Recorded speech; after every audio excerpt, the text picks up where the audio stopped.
The soul is the memories and the personality and the person that God designed him to be, and the choice that he has within that to express that love to God. You know, you can't express love to God other than by choice. And the soul is the expression and seat of our emotions that enables us to love God and feel loved by God.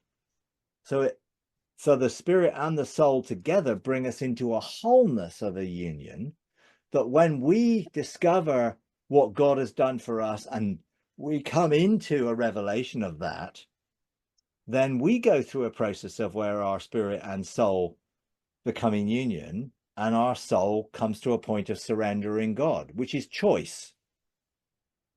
And it's the choice that we still have.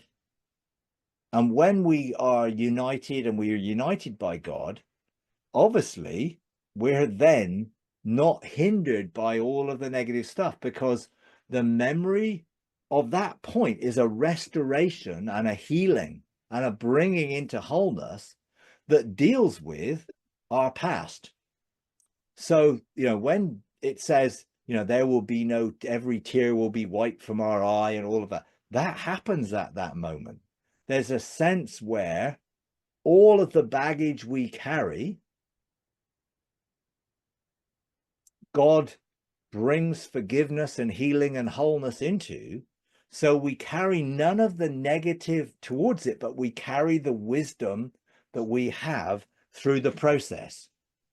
So he would be one of the cloud of witnesses that would be really good to go and testify to other people in the fire of, this is what I was like also. I didn't believe in God, and look what's happened to me.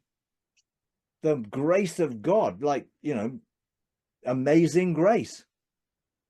And I have asked people who have a testimony of amazing grace to accompany me into the fire of God's love, to share their testimony with others who just don't think it's possible, or think it's too good to be true, or whatever, or they're too bad and feeling such shame that they don't feel that they could even be worthy that God loved them.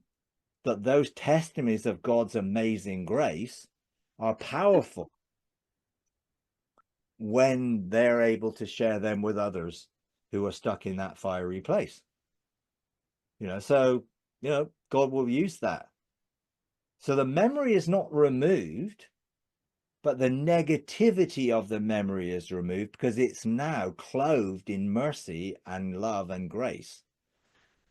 So, when I've engaged the cloud of witnesses, it's like I've not felt that they are carrying the negative memories of the past, but they do have the wisdom associated with it.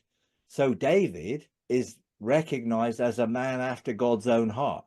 Well, we know David committed some pretty difficult, bad stuff, but that doesn't seem to be condemning him, because it's clothed with mercy and he knows he's forgiven. So the way in which our memory operates doesn't carry any condemnation, guilt, or shame with it. So all of that gets dealt with at that moment. Pre-existed and existed and was created to carry our identity. The spirit and soul are separated because of man's independent choice to follow their own path.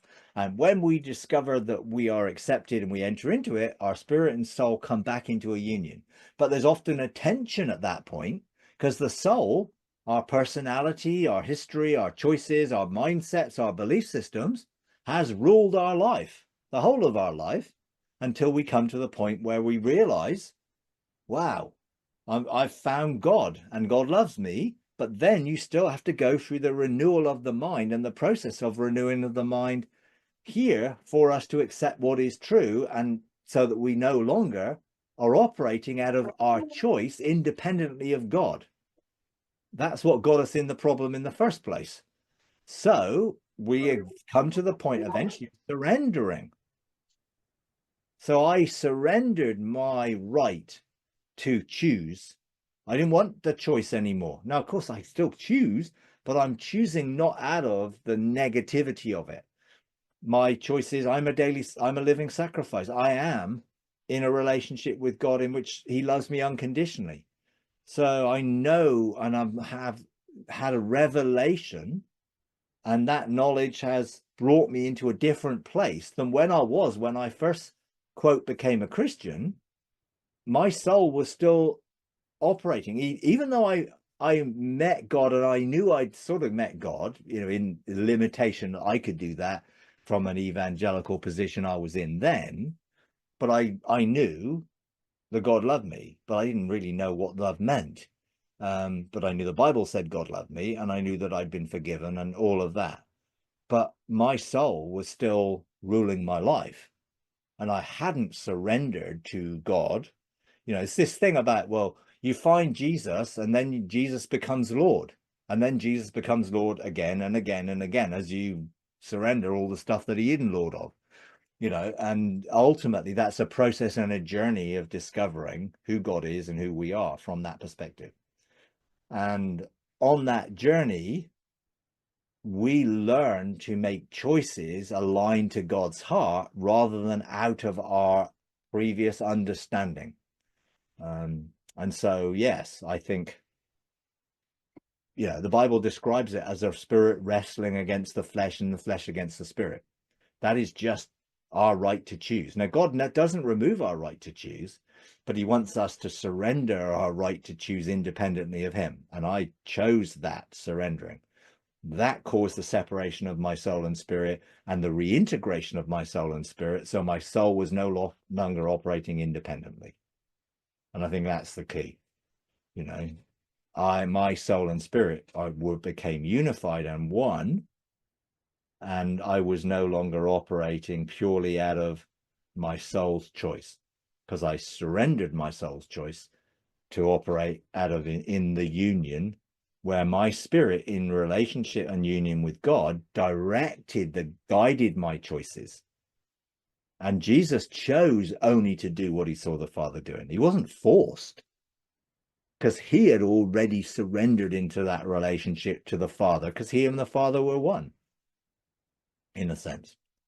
So it's definitely an ongoing process for us here, and I would assume maybe it's an ongoing process for them there. I don't know, because that's, you know, it's not my testimony to give. So we'd need to ask somebody who had gone through that process of coming out of the fire into God's love and see what happened to them.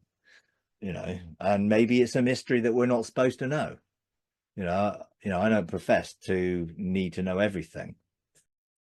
If you enjoy these videos, would you please take a moment to like, comment, and subscribe? It really does help. Thank you very much.